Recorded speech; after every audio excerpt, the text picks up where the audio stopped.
بسم اللہ الرحمن الرحیم۔ لاکھوں کروڑوں درود و سلام نبی کریم صلی اللہ علیہ وسلم اور ان کی آل پر۔ السلام علیکم ناظرین۔ افغانستان کے ایک شہر میں قحط آ گیا۔ یہاں ایک آل رسول صلی اللہ علیہ وسلم کا خاندان تھا، وہ فوت ہو گیا اور بچے یتیم ہو گئے، تو انہوں نے قحط کی وجہ سے شہر چھوڑا۔ ایک جوان عورت سمرقند پہنچی، ایک مسجد میں بچوں کو بٹھایا۔ جو سمرقند کا والی تھا اس کے پاس پہنچی کہ میں آل رسول ہوں، میرے ساتھ یہ قصہ ہوا ہے، مجھے پناہ چاہیے، مجھے کھانا بھی چاہیے۔ تو وہ کہنے لگا کہ تم گواہ پیش کرو کہ میں آل رسول ہوں۔ کہا میں پردیسی ہوں، میرا گواہ کہاں سے آئے گا؟ کہنے لگا ادھر ہر آدمی آل رسول کے دعوے کرتا ہے، چلی جاؤ۔ اٹھ کر باہر نکلی تو اس کو کسی نے کہا کہ ایک مجوسی ہے، آتش پرست ہے، وہ بڑا سخی ہے، اس کے پاس چلی جا۔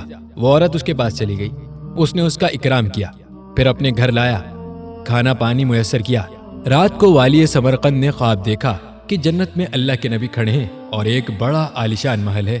وہ کہتا ہے کہ یا رسول اللہ، میں بھی ایمان والا ہوں۔ آپ نے فرمایا کہ اپنے ایمان پر گواہ پیش کرو۔ تو اس کا رنگ پیلا پڑ گیا۔ آپ نے فرمایا کہ میری بیٹی تیرے پاس آئی تھی اور تو اس سے گواہیاں مانگنے لگا کہ گواہ پیش کر۔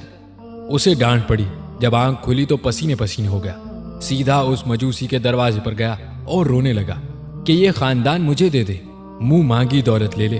کہا این سعادت بزور بازو نیست، یہ نعمت مجھے دی ہے، میں تمہیں کیسے دوں؟ تجھے پتا ہے رات کو خواب دیکھ رہا تھا اور تجھے ڈانٹ پڑ رہی تھی اور مجھے عطا کیا جا رہا تھا۔ میں ایمان لا چکا ہوں، میں مسلمان ہو چکا ہوں۔ وہ محل تیرے نام سے کٹ کر میرے نام لگا دیا، میں یہ گھر تجھے کیسے دے دوں؟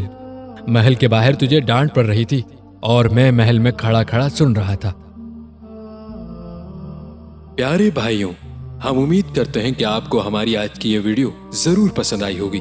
اگر آپ کو ہماری آج کی یہ ویڈیو پسند آئی ہے تو ہم آپ سے گزارش کرتے ہیں کہ آپ ہمارے چینل دین و ایمان کو ضرور سبسکرائب کر لیں اور ساتھ ہی لگے بیل بٹن کو بھی کلک کر لیجئے تاکہ آپ کو ہماری آئندہ آنے والی ویڈیوز کا نوٹیفیکیشن بر وقت ملتا رہے۔